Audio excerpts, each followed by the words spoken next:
Hello everyone and welcome to Cleandastic Lab. In this session, we are engaged in performing immersion cleaning experiments on the pair of our new products, the multi-surface cleaner and the kitchen cleaner. To establish a baseline, we are also using tap water as a control in this test. Our testing panel is made of synthetic food residues that are coated on a glass slide. These slides are immersed in the spinning solutions until every bit of the residues is entirely removed. We set the cleaning to last for 25 minutes and you are expecting to see the clean slides once the process is complete.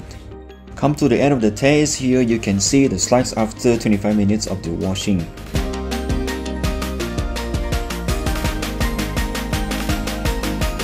The result clearly shows that our formulations remove the synthetic food residues, while you still can see there is a significant amount of food residues attached on the slides of the control panel.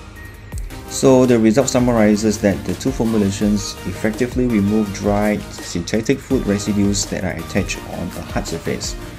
So that's all for this session and see you again in the following video.